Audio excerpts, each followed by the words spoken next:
See if we get the echo tonight. No, that's much better. Good evening, ladies and gentlemen. I'd like to call the regular council meeting for Monday, September 8th to order. Before I start, just a quick territorial acknowledgement. It is an honor to begin by acknowledging that we are gathered on the traditional territory of the Lekwungen-speaking people, represented by the Songhees and Kasepsin nations. We're grateful to live, work, and play in this special place. May I have a mover and seconder to adopt today's council agenda as presented? Thank you, Council Olson and Council Ward. Discussion, seeing none. Oh, go ahead, please. Councilor Jordison. I just wanted to pull something from the agenda. Well, we could do that off the consent. It's off this consent agenda. Yeah, we'll do it when I Okay, hit sorry. the consent agenda. Okay. Any opposed? Seeing none, motion carries. We have a release of an in-camera resolution, and that's the proposal to support the City of Langford daycare facilities to be operated by the West Shore Parks and Recreation be denied. Okay, I have a quick message here. I didn't even know this until this year myself, but I'd just like to highlight a great opportunity for youth in our community. And council just recently sponsored Luciana Camacho.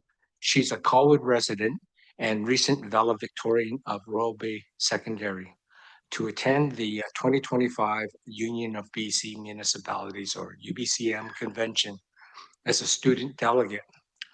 Luciana is beginning her political science studies at UVic and is the only student from Colwood to apply this year. Sponsorship simply means that we provide an endorsement. There's no financial contribution required by the city. And with our support, Luciana will work with AVIC to complete the paperwork and attend the convention. Each year, students living in Colwood can apply for this opportunity, and area associations like AVIC can approve up to 3 student delegates annually. It's a valuable way for our youth to learn about public service, policy making, and local government. We'll be promoting this opportunity on social media next year and encourage interested students to apply. For more information, please contact our corporate services office. That's all I had. And we'll go on to adoption and receipt of minutes. May I have a mover and seconder for the adoption and receipt of the minutes under section 5.1 of the agenda? Okay, Councilor Jordison and Councilor Olson. Are there any errors or omissions? Seeing none. Any opposed? Seeing none, motion carries. At this point in time, it's public participation time. There were no written submissions received prior to agenda publication, and no written submissions were received after agenda publications. I think that's a first since I've been there. There are no members of the public have registered to speak virtually. So at this point in time, any members from the public that wish to speak, I welcome you. No? Mr. Conrad, not going to take me up on that? Okay, so I will move on to the consent agenda. And at this point in time, I just want to point out that items in this section may be voted on in one motion. A member may request to remove an item for the purpose of individual debate or discussion. And Councilor Jordison, you want to remove one item. Go ahead, please. I'd just like to remove 7.2 from the agenda. Okay, and that shall become item 8.5 of new business. Thank you.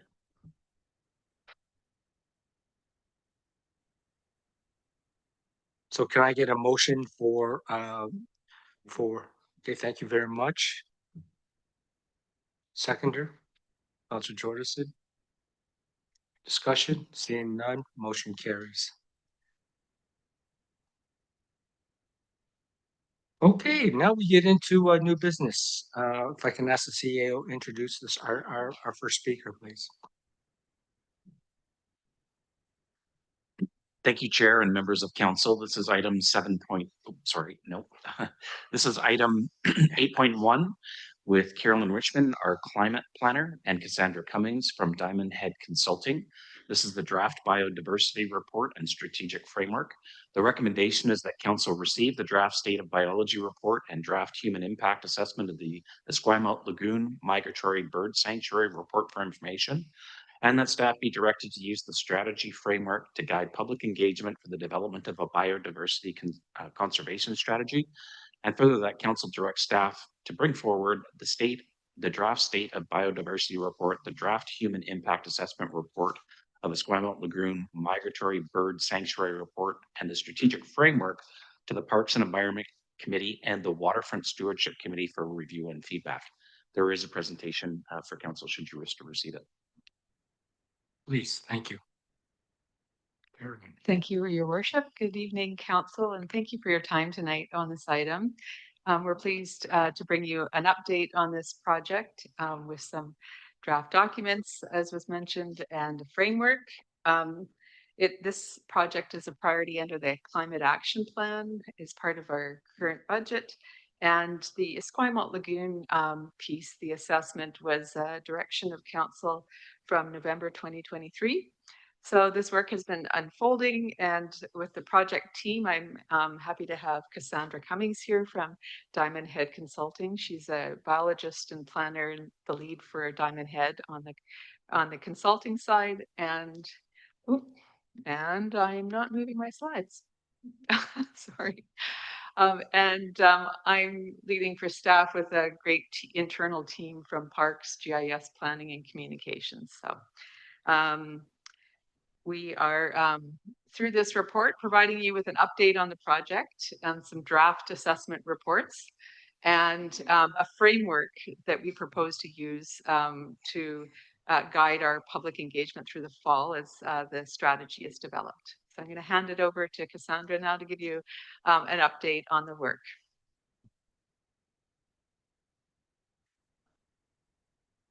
Great, thank you for having me.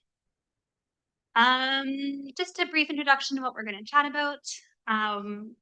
As mentioned, there's been kind of 3 deliverables that have been worked on over the last 9 or 10 months now. The first is the State of Biodiversity report, which basically gives you kind of a snapshot in time of what biodiversity looks like in the city of Colwood, as well as the human impact assessment for Esquimalt Lagoon.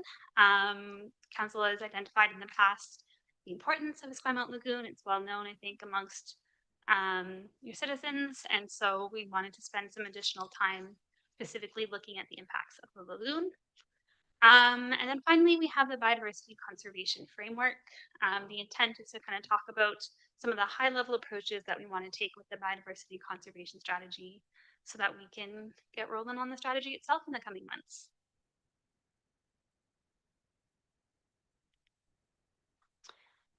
As mentioned, there's been a number of steps done to date. I'll talk through those in a bit more detail in a moment, just kind of highlighting that we're at the draft framework piece right now and really starting to move into developing the biodiversity conservation strategy itself.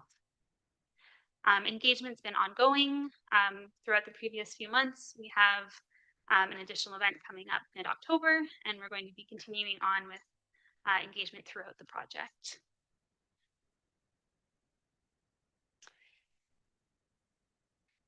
So while developing the State of Biodiversity report, we've used a number of different data inputs. One of my favorite is always the fieldwork. We were able to do strategic site visits across your beautiful city. You can kind of see in the map that we've tried to get a variety of locations spatially across the city, as well as a focus on areas where we had questions, areas that looked really interesting, or that seem to have high biodiversity values. We also wanted to verify the accuracy of some existing spatial data, as well as some new models we had run, which I'll get to in a second. And this fieldwork was conducted by professional biologists.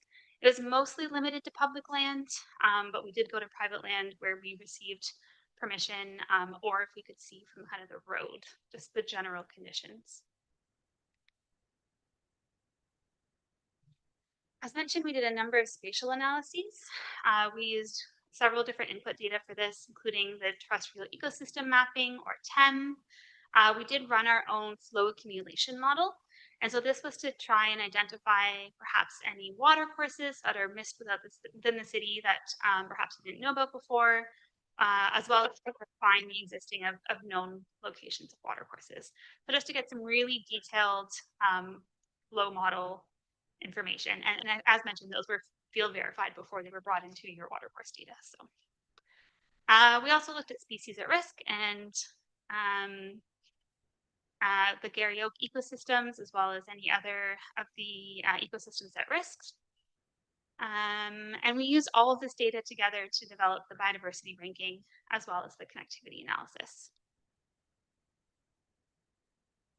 I already talked briefly about engagement. This is just to mention that we have the Let's Talk page on Colwood. We have an ongoing story map, so if anyone's interested and hasn't filled it out yet, please take a look at the story map and feel free to drop a pin at some of your favorite places or places that you think maybe need a little bit more attention. We've done some staff workshops, we've done some committee presentations, and we have, as mentioned, a public engagement event October 18th, I believe it is, as well as additional engagement going on forward. The state of biodiversity in Colwood. Colwood is located within the coastal Douglas fir, moist maritime Beck zone. Basically, it's a small endangered ecosystem type that exists within British Columbia, and it's our most at-risk climate zone in BC. And we have a variety of diverse habitats, including terrestrial habitats, freshwater, wetlands, marine, all kinds of marine coastal, and diverse terrestrial habitat and forests as well. We use a number of the layers that we've talked about to date in our biodiversity ranking. And so this really tries to tease out where your most biodiverse spots are in the city, and perhaps where some of your less biodiverse areas are as well. Perhaps they've been a bit more degraded, and or it also does include what type of ecosystem it is within it. And so certain types of ecosystems just tend to support more biodiversity than others.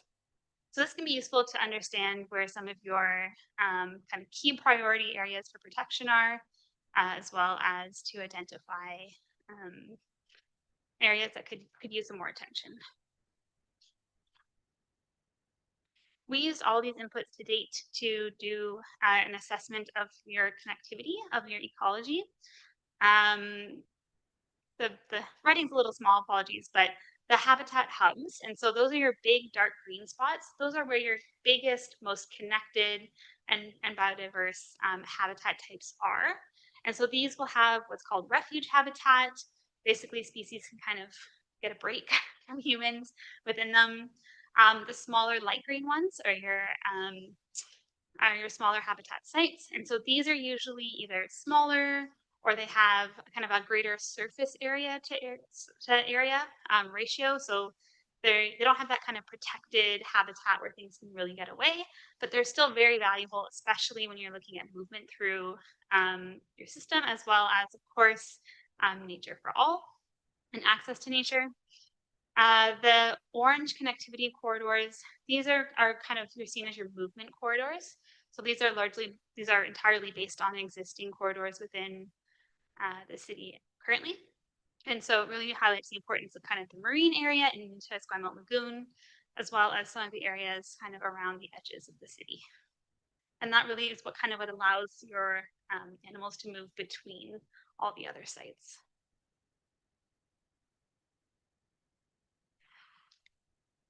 Getting into the assessment for Esquimalt Lagoon, it's obviously a key ecological feature in Colwood with many valuable habitat types. I think everyone knew that before coming in here today, but it's also really highlighted through our analyses as well.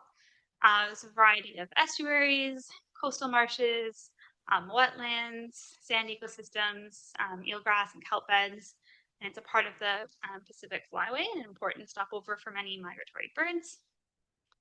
We wanted to look at a variety of different human impacts of what we understand have been happening in the lagoon. And so that included looking at things like changes to sediment supply, disturbances to bird population, which we did witness when we were there, people feeding birds, or startling them, or canoeing near them, or letting their dogs trying to understand the impact of development and water quality, changes in vegetation, including invasive plant species, off-leash dogs, and of course climate change, as well as invasive animal species as well, such as some of the crabs that are in there recently. The one thing we haven't done yet, but was pointed out as something that's missing, so we're going to be updating in a future version, is to include more of the understanding the impact of sound on the birds in the sanctuary.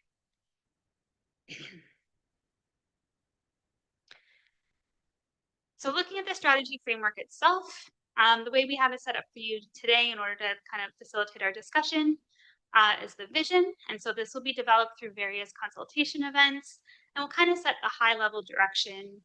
We named a few kind of general concepts that we think would work well in the vision based on staff workshops to date, as well as a number of engagement events. We've set up a preliminary goal, as well as some principles or strategies that can help us achieve the goal. And then from there, if we're all kind of happy with the high level general direction that's been proposed, we'll start to get through with some of the actions on how to make that a reality on the ground.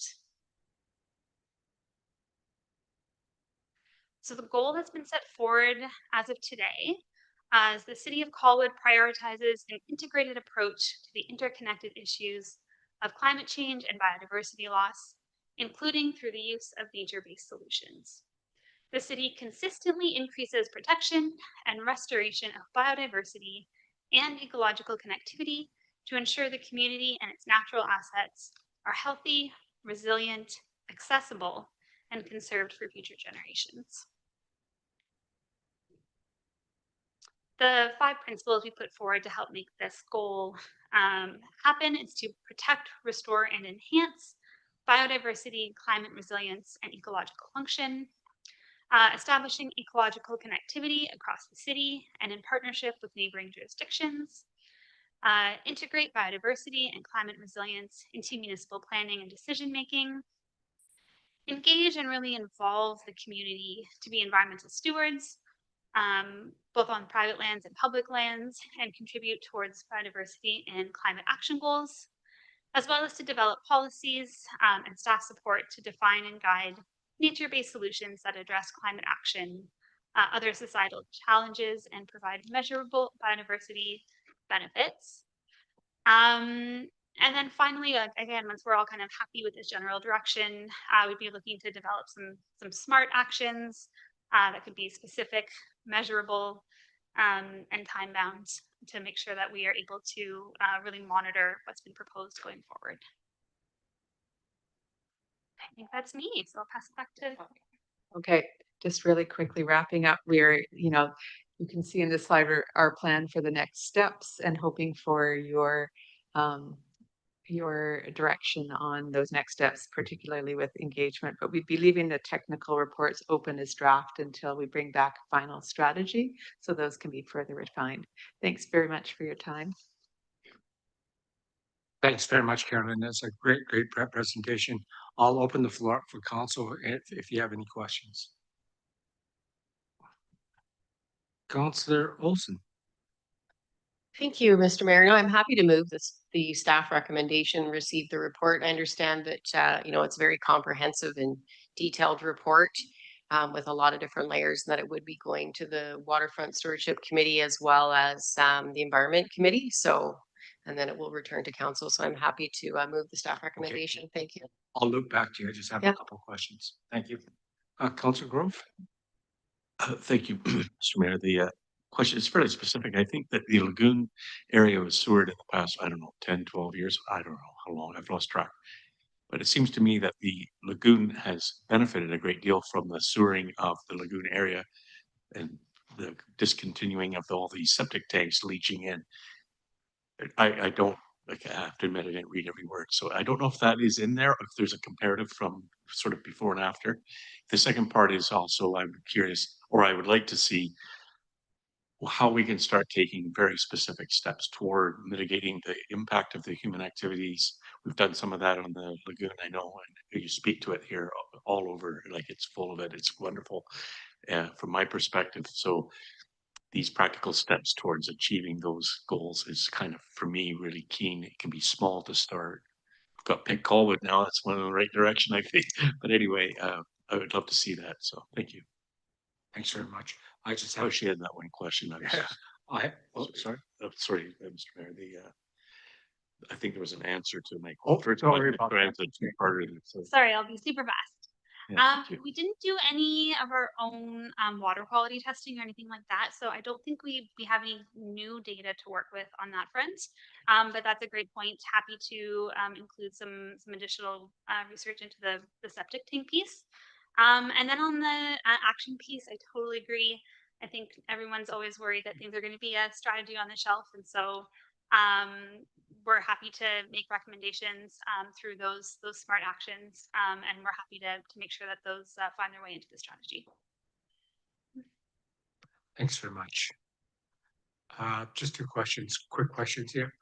First question I have right now is, this is pretty phenomenal. The first time I've ever seen a baseline which showing our biodiversity and ecological conditions here in Colwood. It was really interesting. I just sort of looked at it, but I'm a neophyte. So what does all this mean? Is it good, bad, ugly? Like I was trying to figure out what you're trying to tell me with this. I wasn't sure. That is an interesting question. I think you always just need to consider each municipality on their own as part of it, of what you have left, and part of what you have left is in fantastic shape, and so that's always great. I think for me, what stands out is maybe some of the maybe lack of movement corridors, and so there might be some opportunities for some more kind of enhancement of those into the future. And so I think that's something that we might try and tackle through the strategy itself, is kind of making some recommendations around that. But you do have some good quality, intact, large natural areas within the city boundaries, which is great. Okay. Thank you very much. That's what I thought, but what the heck do I know? Second question I have right now, as part of the strategy coming back to us, are you going to have sort of high level cost estimates that go with the strategy? Is that the plan? Normally we keep it very high level, but yes, we do include that with the actions as well. Okay, thank you very much. So I'll go to Councillor Olson, who's made the recommendation. Oh, sorry, I missed Councillor Ward first. Councillor Ward, question. Yeah, just a quick question. I mean, the state of biodiversity report, certainly comprehensive and makes sense. And I was a little bit more interested on the human impact assessment. It even references the, swimming as an issue in terms of the birds there. So is the intent of this strategy framework to go to the committee to essentially guide the public engagement into a place where we're going to be asked to remove human activity from the lagoon? Because that's the sense I get. Council has made a decision to eliminate food trucks and music and things like that. And this to me seems to be another step in the direction of essentially stating that all human activity at the lagoon is problematic. So am I off base with that, or? As always, I would say that decision making of what you do with the information is largely up to the municipality and to council. Personally, I don't imagine it would head in that direction, but I don't know what the general decision. At this point, it's more of just about introducing the information as we know it, and so people do have impacts. I think at the end of the day, we all recognize that municipalities, number one, have to serve people. And so at least that's the planner in me speaking. The biologist in me might think differently, but and so it's about trying to find paths forward that are best suiting the needs of everyone and everything. Some consider your wildlife to be, members that live within your municipality too. I could see recommendations around, seasonality, timing of when things are most sensitive and things like that. I think that would be a realistic goal that I would personally like to see. Things like that would be more along my thinking versus, no one's going to tell you to. Well, I'm not going to say that no one will, but. No, that's great. That's a very candid and thoughtful answer. So thank you. Appreciate it. Thank you very much. Over to Council Olson, who's made the motion for the staff recommendation. Seconder, please. Okay. Council Grove, further discussion? Seeing none, I'll call the question. Anyone opposed? Seeing none, motion carries. We'll go on to item 8.2. I'll get the CEO to introduce our speaker, please. Thank you, Chair. Josh Andrews, our head engineer, is to present the Transportation Master Plan update with the community engagement phase 1 completion. The recommendation is that council receive this update for information and that council endorse the continuation of the engagement timelines and activities as previously approved in March 2025, including the completion of phase 2 of the engagement process in early 2026. This has come forward from council wanting to have a look at the transportation master plan and the process that's in place.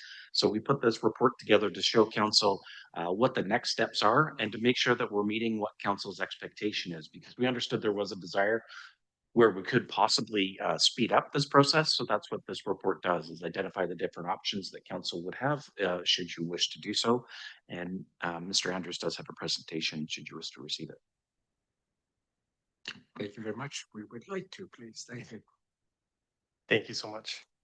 Yes, today we're providing an update on the engagement process of the new transportation master plan.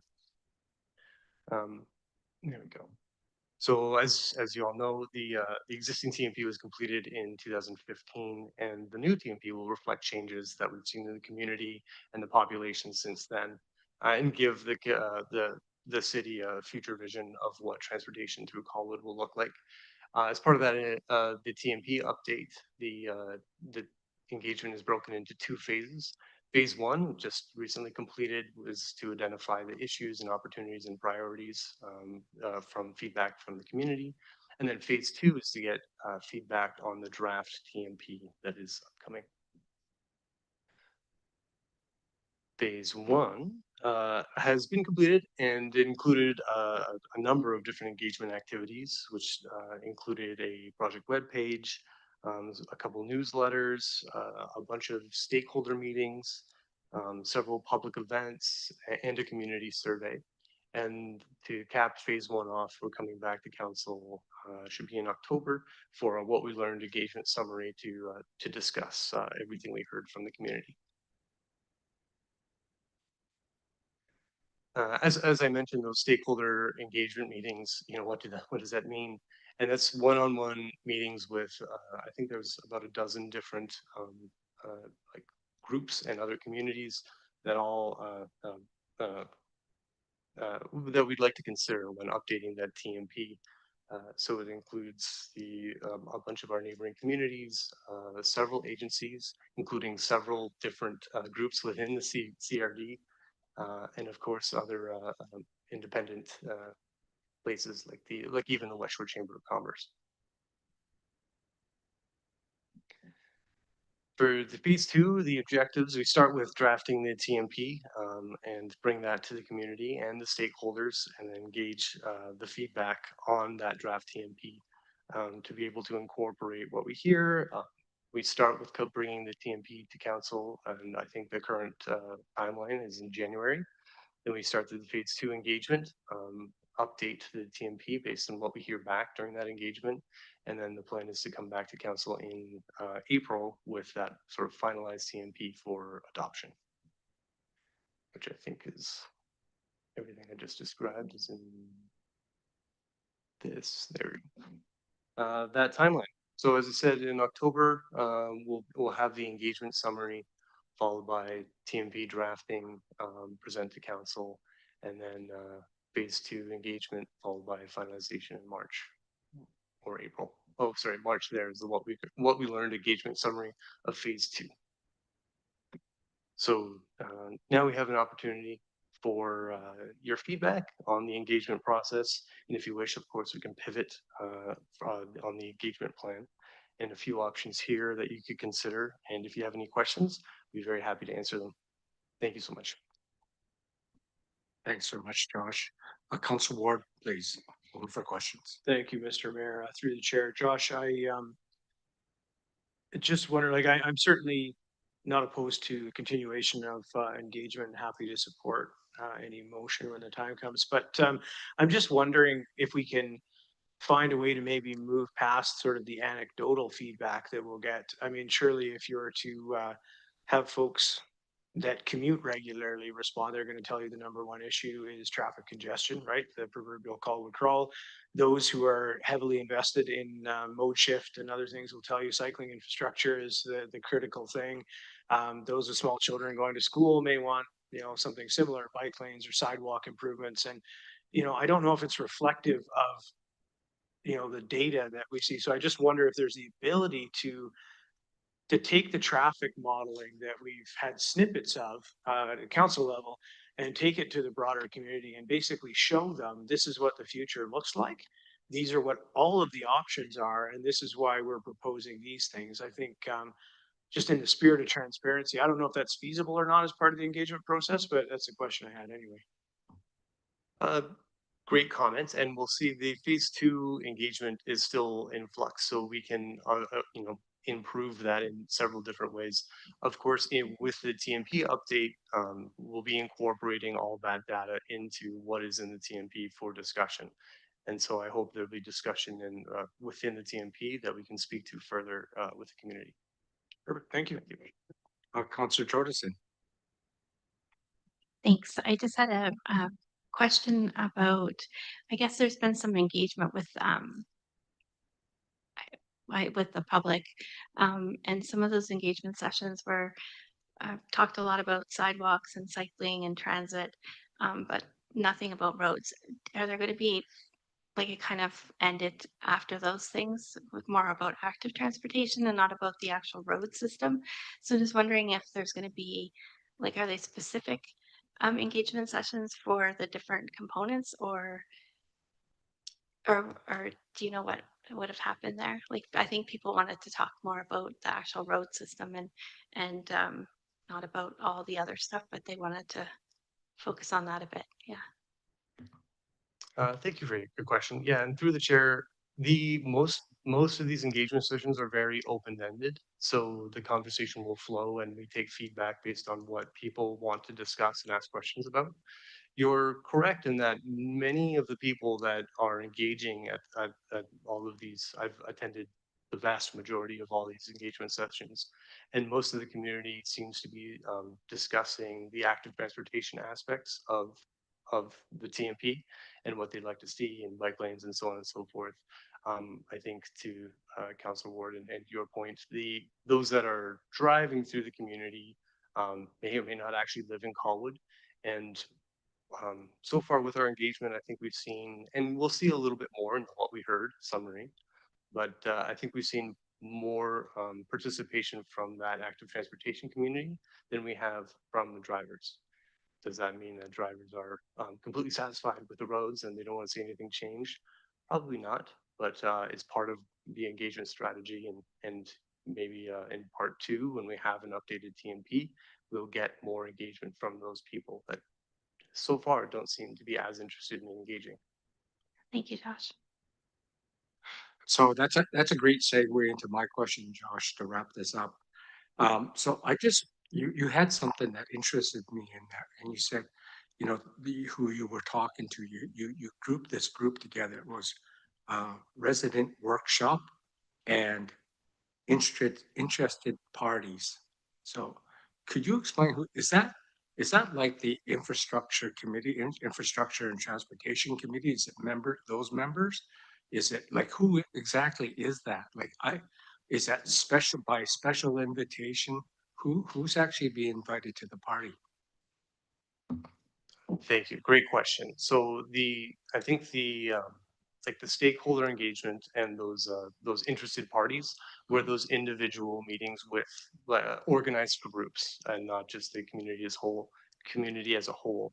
However, the community survey was emailed out and sent out, I think, twice, and largely advertised to the community. So the whole community could take part in that survey.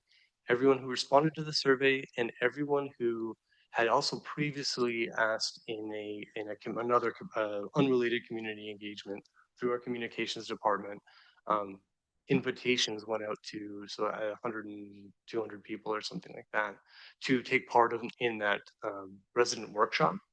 And so that was held online, and so people attended, the general public, if you were, attended that. And that is another example of the conversation at that workshop was far more open-ended, and it largely revolved around active transportation. Okay. So when does more specifically, so when does the infrastructure and transportation committee members get in this loop here? Like, I don't, that's the part I just don't understand. Well, we had started with engagement with the Infrastructure and Transportation Committee when we did the original traffic transportation model update. Okay. I think there were two in the report. You can see we were back in front of them twice at the end of 2024. Ultimately, we're doing the engagement process, and as part of phase 2, when we go to council in January with a draft TMP, followed by further engagement with the community, council can always ask us to address the committees with that draft TMP to get their feedback. Okay, thanks very much, Josh. Seeing no other question, can I get a motion, please, for the Brett staff recommendation? Okay, Councillor Grove, seconder, please. Councillor Olson. Discussion. Seeing none, any opposed? Seeing none, motion carries. Unanimous. Thanks so much, Josh.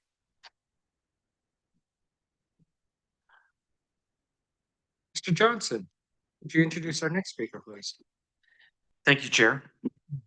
We have, excuse me, Gord Beauvillier, Manager of Parks, will be presenting this item, and the recommendation, which is the Colwood Waterfront Multi-Use Pathway Project. The recommendation is that Council approve the implementation of the Colwood Waterfront Multi-Use Pathway Project as presented on September 8th, 2025, authorizing staff to proceed to project completion under the previously approved project budget of $6,695,100. And there is a presentation. Okay, thank you very much. Mr. Beauvillier. Thank you very much. So I'm here with the presentation. We are pretty excited right now to move forward with this, and we're, through a lot of challenges and that sort of thing. The team's pretty excited, and we feel pretty positive about where we've landed here. And we'll kind of give an update through this presentation. Myself, Josh Andrews here, and Ryan Campeau is online as well to help answer questions through the presentation tonight.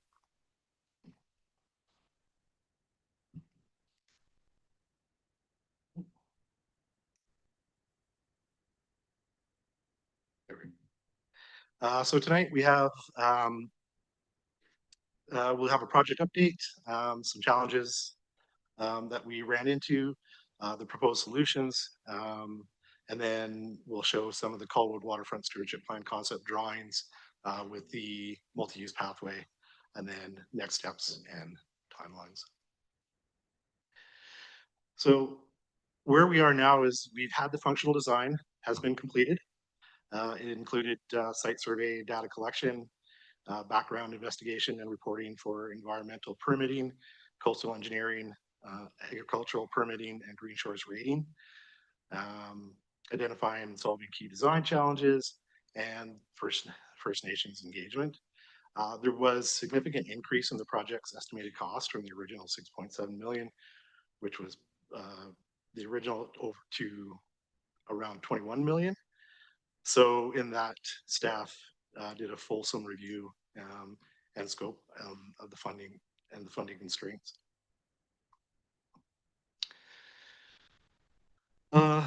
Obviously, some of the challenges here were with the increased coastal resiliency as part of the functional design, the complexity and scope and estimated cost ballooning.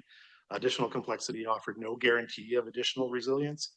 The more money we spent on the coastal resilience didn't reflect and wasn't a good cost analysis for the more money we spend would mean more money we would spend to maintain it. And then also trying to make sure you're ensuring that, you know, what we do is we're retaining that $6 million grant from the UVCM. So proposed solutions. So we went back to the original scope, the original Green Shores architectural concept in the Colwood Waterfront Stewardship Plan.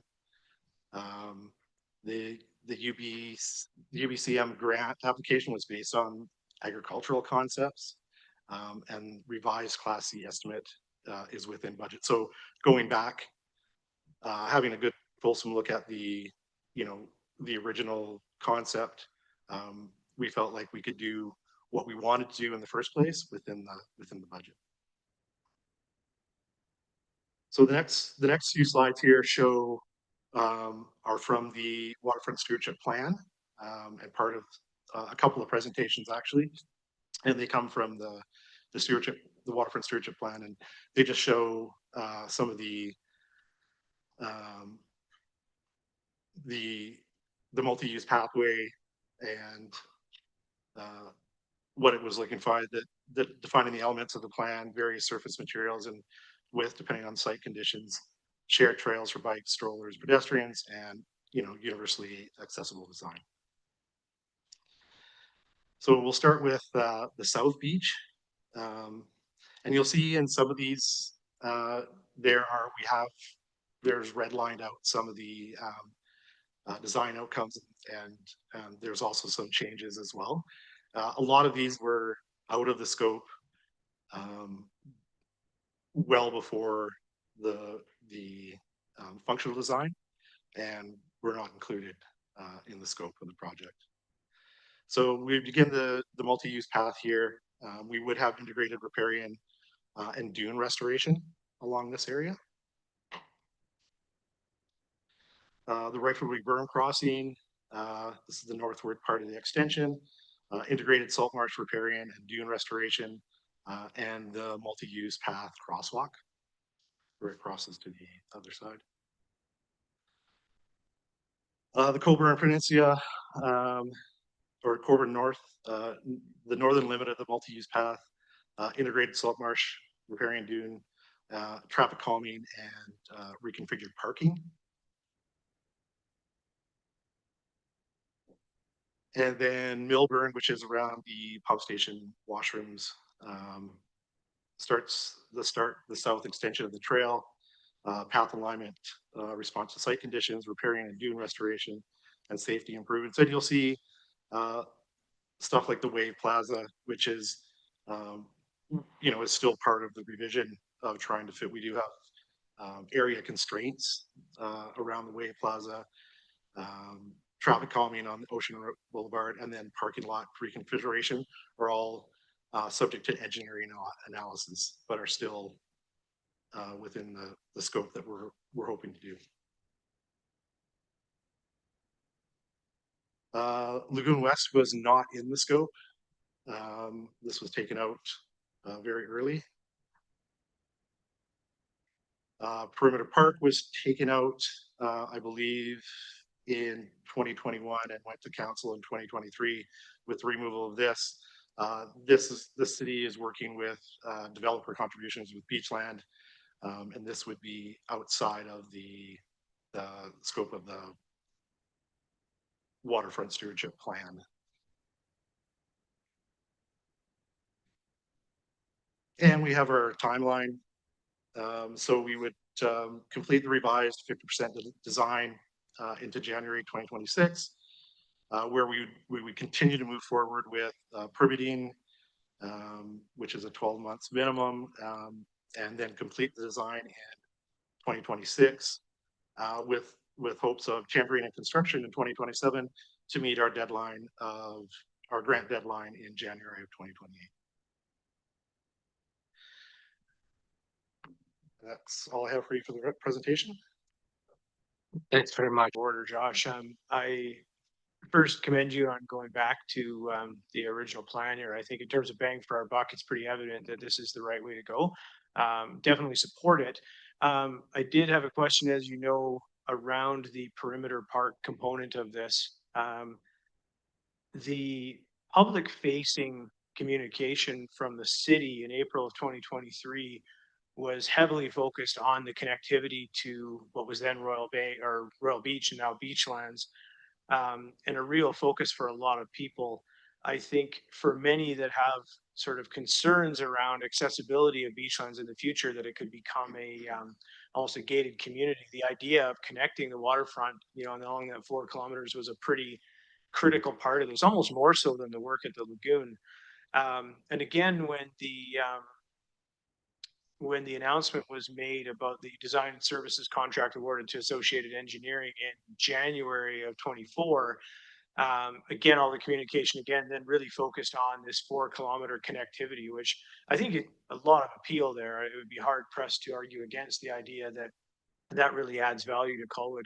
I know it's out of scope here, and we mentioned that there's negotiations with the developer, and I don't want to compromise that.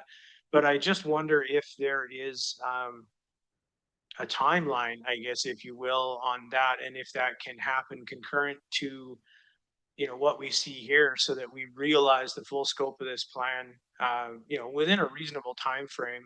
And if there's anything perhaps the mayor or CAO or council needs to do to work to support staff with the developer to expedite this, because I know Beachlands is a many-year kind of project, and I think though for folks that are interested in this, you know, they'd like to see it all kind of come together at the same time. So please, I'd love to hear from you. If I may, through the chair. It's a good point to bring up. We're actively working with that developer. There's definitely a commitment to do that connection from Ocean Boulevard all the way up to the property of the Beachlands. Timeline wise, we're working on getting sort of, as we finalize our construction plan and timelines, making sure that they align with them. I think if anything were to not go to plan with the developer, certainly we would raise it with the CAO and or mayor and look to leverage those relationships. But I think we have a really good opportunity based on the permitting, because the permitting takes a year. Our plan right now is to do permitting for the entire connection, and that economy of scale, potentially utilizing similar contractors, design, all of that makes the most sense for Colwood and the developer to work together and build it all at once, and at least phase it in a way that has it flow through. So I don't foresee there being any decoupling of them or having us complete and then wait for Beachlands. The conversations I've had with the developer are the same. So certainly if that starts to be at risk or there's any thinking we may not go that way, staff certainly will raise that up and see where we can go.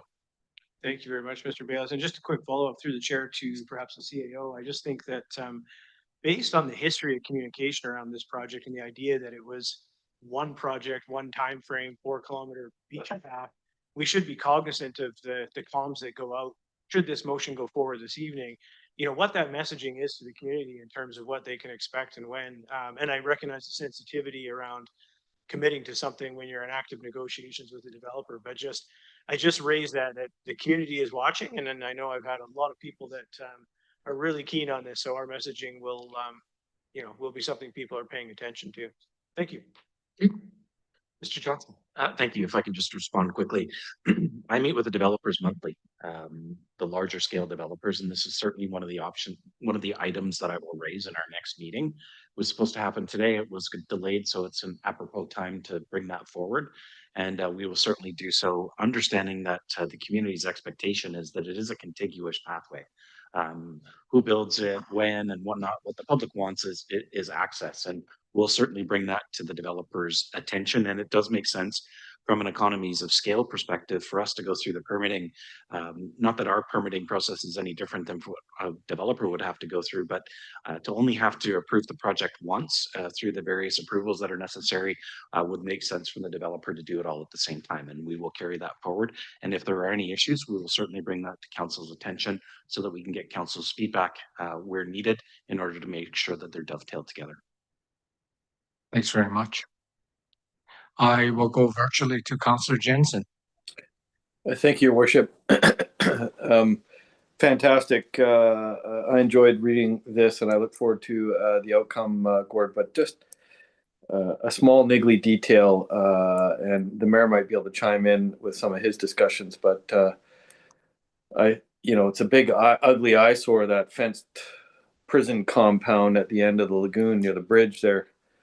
I just wonder if we've made any movement with D&D at all, Mr. Mayor or staff. Thank you. We've had the discussion, Councillor Jensen, but crickets, sorry, I will follow up on it though. That's it. I love all the rest of it. Just, it's in the diagram, but maybe Gord can mention, it showed that matting that we had discussed a few years back leading down to the water's edge, allowing for increased increased access to the water's edge for those with restricted mobility. Did I see that right? And is that still in there? Thank you. Yes, it is in there. Yeah. Thank you, Mr. Chair. Thanks very much, Councillor Grove, followed by Councillor Jordison. Thank you, Mr. Mayor. I was just asking about the, sorry, I moved my page here, the referee berm. Is that A3? Anyway, the reference to dune restoration, does that include the remediation of old, call it contaminants from the days of, no, there's, yeah. I'm assuming that we're talking about something, the salt marsh restoration and so on, that it's more of a surface thing. Anyway, I should let you answer that. Thank you. Yeah, if I may, through the chair. There's quite a history in this location, and everything we can do to avoid digging down is a benefit to the project. So plans right now are to import and place material on top of existing subgrade and not to go down at all where we can avoid it. Yeah, the degaussing tables would stay in place, presumably. Correct. And then, of course, a reference to the D&D parcel that was wondering if the urban park negotiations have fit into this plan in any way, or where the negotiations may be with that, or the discussions rather, the federal urban park consideration. Yeah, thanks for the question through the chair again. I don't have an update on those sort of negotiations and talks. They certainly dovetail in, like the bottom of that park would connect with this path. And there's a conceptual path that even goes up Ocean Boulevard all the way up to, I guess, Colwood Corners area. But no, it's not sort of tied to this, and there's no update from my understanding. I'd have to check in with probably planning. We're still talking. Yeah. Yeah, I'm looking forward to, I'm really happy to see this come forward, and I'm really excited to see the results that we come up with. I support it. Thank you. Thanks very much, Joshua. Councillor Jordison, followed by Councillor Wilson. Thank you. I guess I just have a question to staff or anybody, I guess, through the chair, just about this area in general. If there's been any discussion with the feds or with the CRD on whether this lagoon area could become like Island View Beach as a CRD park, just because I hear often that, that's it's not always Colwood, it brings a lot of people to Colwood. It's not just Colwood residents, and I, not to stop any of the work that's being done, and that, I mean, that's all great work and everything, but I just wonder, like, long term, if it's something that could be looked into, or if it has been. Thank you for the question, and through the chair. This has not been a park that's been identified as a potential regional park, but like Havenwood was identified as a candidate for a regional park. We could look at this as a regional park as well. It would just be going through the same process, I believe, a direction from council, and then going through the whole park acquisition process with CRD. Yeah, and I just further to that, Gord, I just wanted to mention that I think I heard the federal portion of it, but I guess I just don't understand why it wouldn't become part of this whole urban park issue with Fort Rudd Hill and that sort of thing too. Yeah, I mean, I'll respond to that one, Gord, because it's unfair to you. This is going to be political, and it's going to be politically driven. If I can answer that quickly for you. Right, thank you. But great question. I've been saying that for 8 years now. Councillor Olson. Thanks, Mr. Mayor. A question for staff, just with respect to the long-term coastal repairs and maintenance. I'm just curious, you know, if you're confident that the $35,000 annual transfer into reserves is going to be sufficient enough to cover any major repairs that are needed. I'm assuming that's the $50,000 annual cost is the transfer to reserves plus the $15,000 that you're estimating for monitoring the dunes. So do you think that 35,000 a year is sufficient enough to cover anticipated costs? I'll give that a try. Joshua might jump in though. I think staff is confident, but climate change is inevitable, and we may see increases in that, and that's why we would be monitoring as well. But we feel with the restoration and some of the resiliency that we would be doing, that's definitely a good start. If I could just add, it's a really challenging thing, as Gord mentioned, to pin down. I think one of the things we did ask our consultants to do was look at the effects of a large storm, sort of a doubling of a windstorm mixed with king tides, and what damage would happen to the existing design. They gave us that number. We divided that by a number of years and then basically put on our anticipated annual maintenance, basic maintenance. One of the nice things is we rebudget every year. So if anything changes or if we get new information that might influence that ask, we bring that forward during budget deliberations. But this is sort of our calculated best estimate based on dealing with nature. Yeah, thank you. I think that $15,000 to monitor might be a bit low just because of unpredicted weather events, and you know, whether you have it on a schedule of monitoring it, plus you have the weather events. I think that might be a little light, but thank you. Thank you very much. Councillor Grove, are you making the motion or questions? Further questions? Thank you, Michelle. I was going to ask the question if I may make the motion to recommend, please. Okay, I do that. okay. Can I get a seconder? Okay, thank you, Councillor Wilson. And we're open to discussion, Councillor Ward. Thank you, Mr. Mayor. I was a little confused by the response to Councillor Jordison's question around the federal park. I wonder if that's something you wanted to take offline. I mean, I guess I agree with Councillor Jordison's comment about exploring CRD management of this location. I think there's a long history of expenses here with the bridge and the roadway, and I think Gord mentioned you know, climate change impacts. Josh talked about storms. We saw last year a pretty significant storm eating away chunks of things. And the reality is we no longer have the producer's pit dumping, you know, thousands of metric tons of sand in the ocean to drift down and create a beach.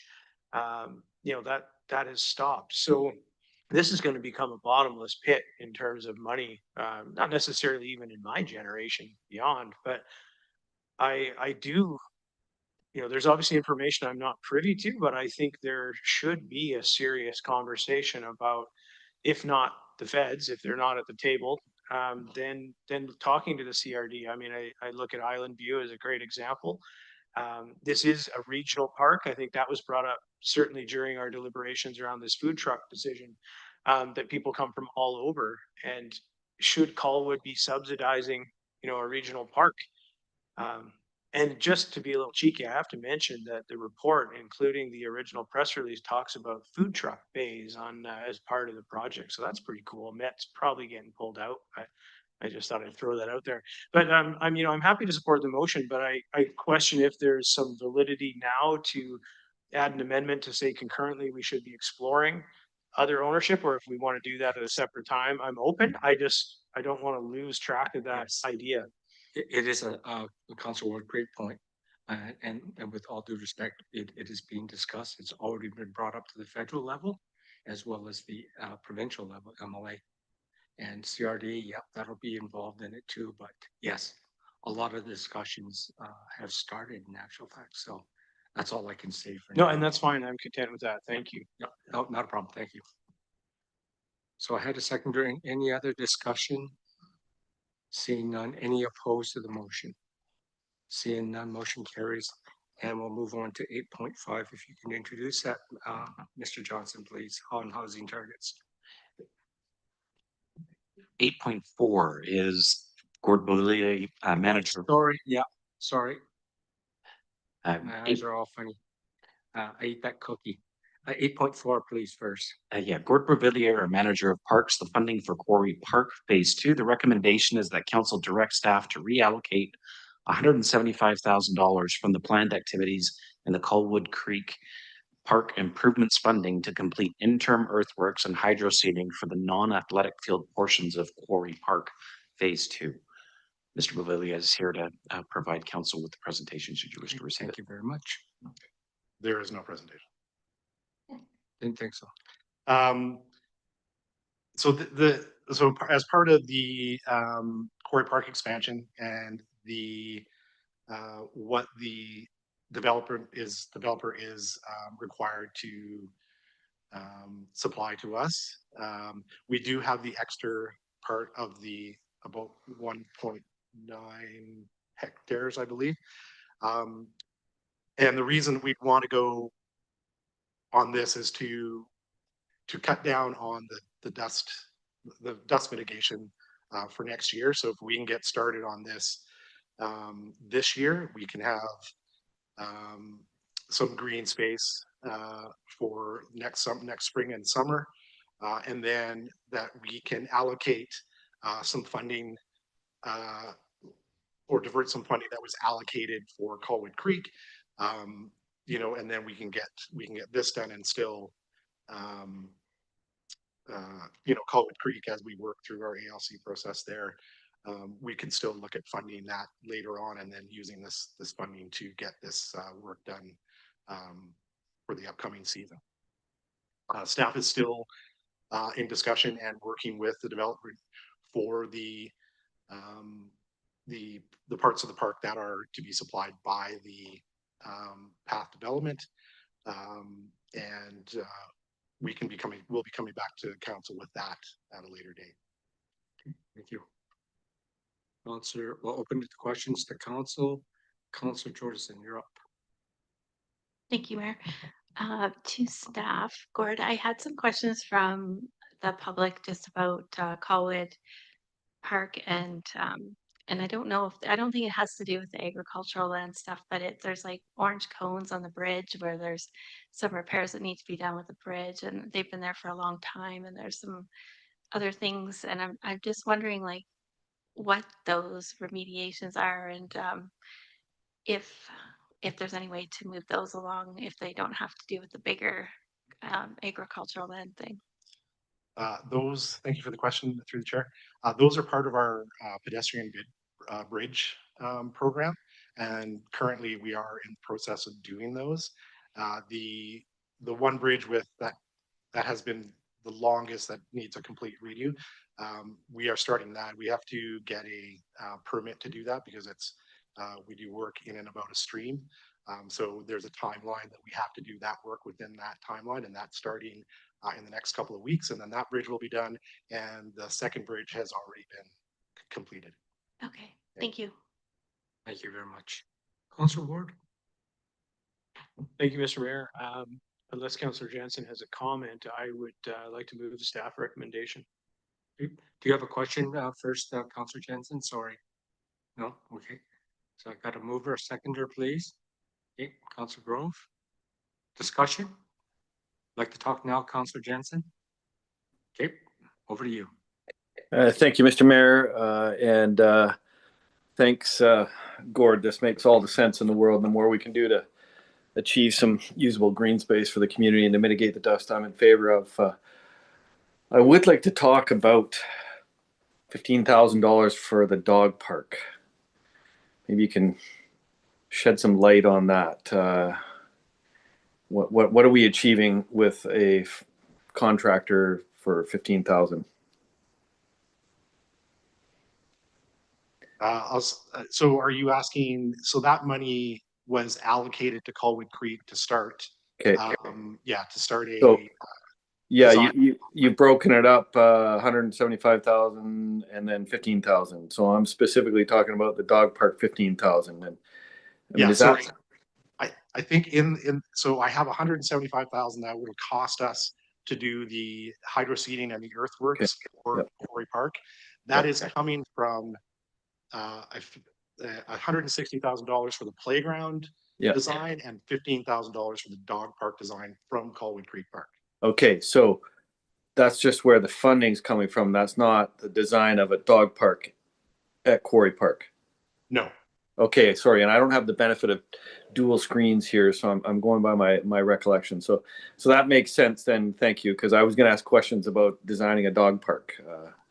So I'll yield, Mr. Mayor. Thank you, and thank you, Gord. Okay, thank you very much. Any other discussion? Don't seeing any, I'll call the question. Any opposed?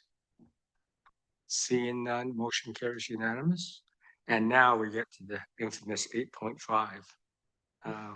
Mr. Johnson, could you please introduce the housing target?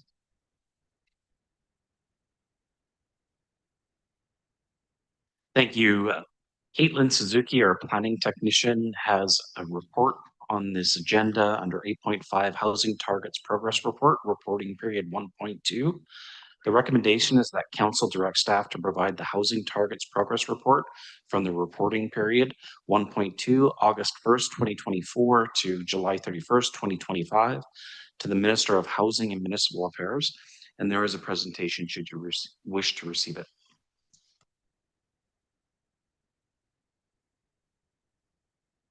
Please. Okay, thank you, Mayor and Council. As mentioned, I'll be presenting the provincial housing target data update for reporting period 1.2. So the housing target order for the city of Colwood became effective August 1st, 2024. This housing target order established housing targets, performance indicators, and requirements for progress reporting. So as shown on the presentation, we received set targets for years 1 through 5, with our year 1 target being 178 net new units, and our year 5 target being 940 net new units. So reporting period 1.2 covers the first, covers 1 year since the housing target order became effective. So this is from August 1st, 2024 to July 31st, 2025. In this period, 397 net new units received occupancy, which well exceeds our year 1 target of 179 units. So during reporting period 1.2, we also saw 1,214 additional units, some were throughout the development process. So these units were either included in approved rezoning applications, or development permits and building permits that were issued, but these units have not yet been completed. So the majority of these units were seen in issued development permits and building permits, as shown in the table here. So looking at kind of our 5-year housing target goal, at the end of year 1, we've already surpassed both our year 1 and year 2 housing targets. And so in addition, the 1,214 additional units would well exceed our 940 unit year 5 target. With this being said, not all of these units may be completed by the year 5, end of year 5, or these projects may not move forward at all. However, there are also possible additional units that have not yet been included in these housing target data that we've presented. So in terms of communication, following the approval of council, this housing target report form will also be posted to our City of Colwood website, where we have our previous report form from reporting period 1.1 posted. Staff have brought forward a couple of options for council today. The first being the staff recommendation that council direct staff to provide the housing targets progress report form for reporting period 1.2 to the Minister of Housing and Municipal Affairs. There's also the option for another option that's identified by council. So that's my presentation. If you have any questions about the housing targets, I'm available to answer them. Thanks very much, Kaitlyn. I'll open the floor for questions from council. Councillor Jordison. Thank you, Mayor. Yeah, thank you, Kaitlyn, for this presentation. It's really informative, and I just had some questions I wanted to ask, but I think we should be tooting our own horn about, or at least conveying it to the public somewhat maybe through a communications or somewhat that we're actually meeting our housing target. I think it's a good news story. We're not meeting it, we're exceeding it, right? So, but I guess some of the questions I had were just around in, I think it's the Bill 44 in number 5 of the, or sorry, section 4 of the letter to the province, or the template. Yeah, there's Bill 44 is mentioned in there, and it says adds over 6,000 SMU units. And I'm just wondering if in reference to that, is that referring to already existing, like through the secondary suites or ADUs, or is this something new that we don't know about yet?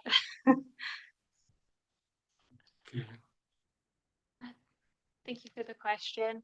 So these units are referring to those that would be additional units that would be made possible through Bill 44, which is those in general like 3 to 4 units per lot, depending on lot size, connection to sewer, things like that. So it's not anything in addition to kind of the Bill 44, but what was required with Bill 44. Okay, so, okay. And then I just have 2 other things. On section 4, there, 3698 Metchosin Road, where it recommends an additional 500 units. It doesn't look like that total is accounted for in number 5, but I could be missing it. I just wanted to point that out. I don't know if you, it's just a comment. And then I guess my last comment was just, do we have to give them this much information? Like, I feel that we're like, it's great information, but I feel like we're telling the province things we don't need to tell them, because what happens if some of these rezonings don't go forward, and then it's kind of they've got it, then they can, we'll get that letter saying you didn't approve this, or if it doesn't go through. I just worry that we're almost tipping our hand and telling them everything. It's just a comment, but I do appreciate how comprehensive it is. So thank you. Thanks so much. Councillor Ward. Thank you, Mr. Mayor. More of a sort of philosophical comment here, but I think if we're sending a letter to the province to acknowledge that, this is where we're at, so to speak, on housing, I personally would prefer to see us push back a little bit, identify that while we are complying, there is serious question as to whether this market-based housing approach is having any real impact on housing in the province, and the impact that it's happening on services and infrastructure. So, for example, last year the province was quick to talk about the triumph of attaching 749,000 people to new physicians, which sounds fantastic on paper, until you realize we had a net influx of 700,000 new residents to BC. So we attached 49,000 people in essence, right?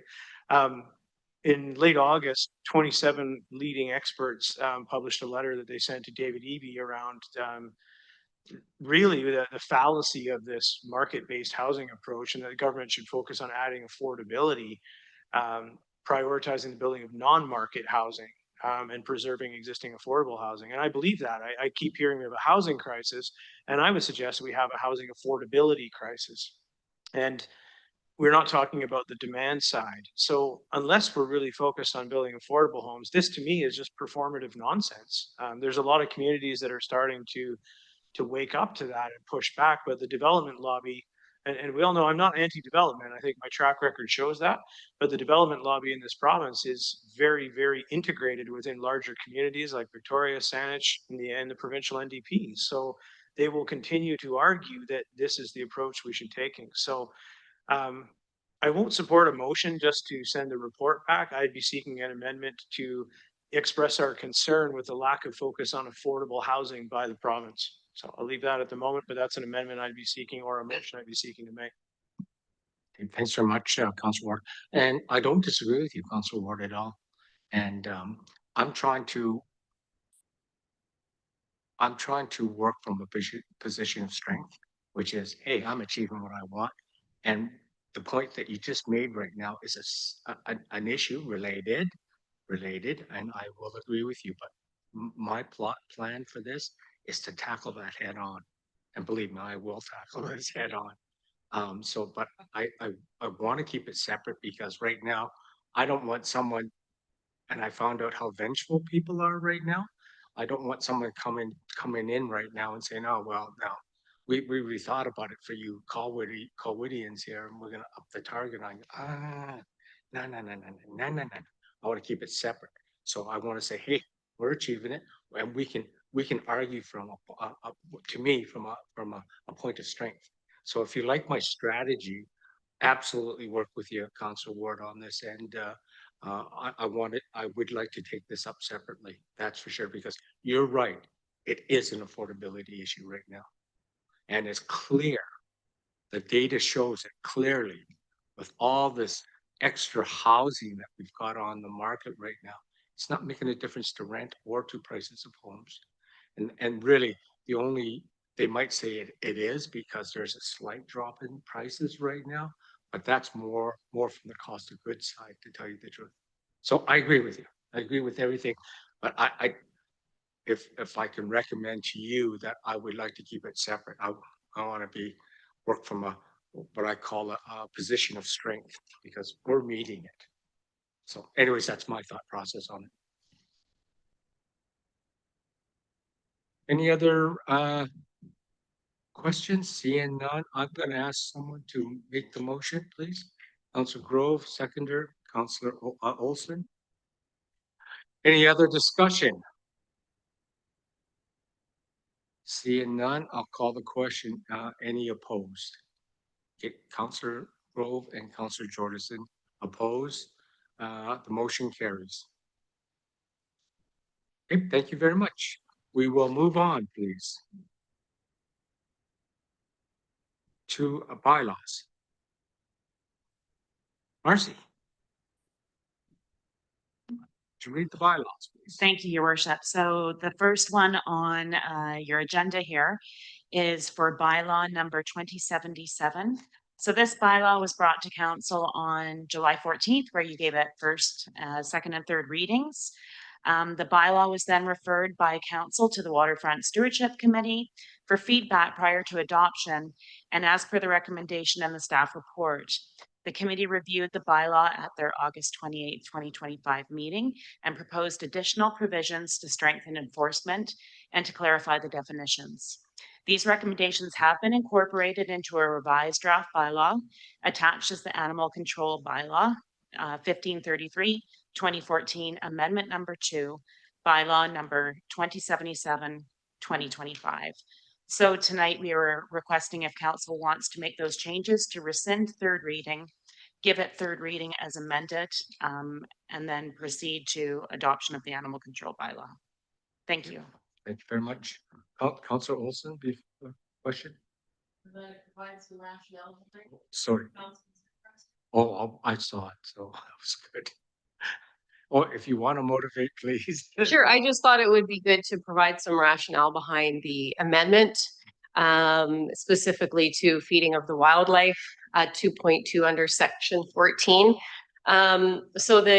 These updated amendments now clearly define wildlife and bird feeders. It also closes any loopholes on irresponsible feeder use and establishes who can enforce it while outlining fines and penalties. It'll address public concerns around deer, raccoon, rats, and bears being attracted to residential areas by intentional or unintentional feeding.